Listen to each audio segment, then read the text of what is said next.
Zaman Hindia Belanda. Menurut Perjanjian London 1824, Bengkulu harus diserahkan Inggris kepada Belanda, dan Belanda menyerahkan hak-haknya atas Semenanjung Malaya dan Singapura. Mengenai pengaruh kolonial Belanda di Singkil, dapat dikisahkan sebagai berikut.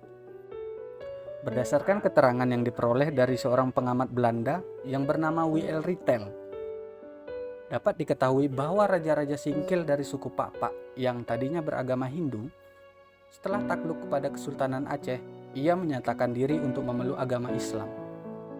Dikatakan juga bahwa masyarakat Singkil pada waktu itu berjumlah 10.000 orang, sedangkan hubungan masyarakat Singkil dengan daerah di sekitarnya, termasuk juga dengan orang-orang dari suku Pak di pedalaman yang belum memeluk Islam, digambarkan sangat baik dan ramah. Salah seorang raja dari kerajaan Batu-Batu yang bernama Sultan Daulat secara terang-terangan menentang kehadiran Belanda di daerahnya. Belanda marah dan mengirim pasukan perang untuk menghukum Raja Batu-Batu tersebut.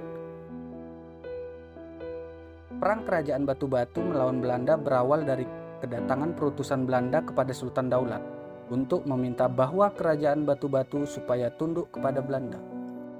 Sultan Batu menolak dengan tegas, bahkan mengancam kepada utusan tersebut dengan mengatakan, "Sampaikan kepada Belanda, berapapun jumlah mereka yang datang, saya tidak akan menyerah.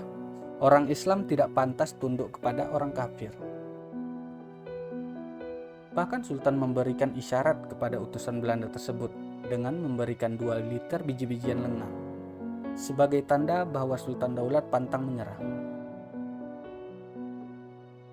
Perlakuan Sultan terhadap utusannya tersebut dianggap Belanda sebagai penghinaan dan menantangnya dengan perang.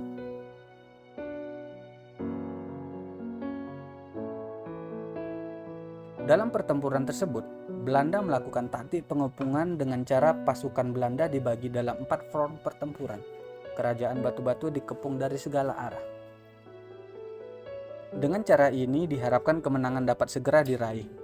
Namun strategi kerajaan Batu-Batu juga tidak kalah hebatnya, terutama dalam menghadapi setiap serangan Belanda.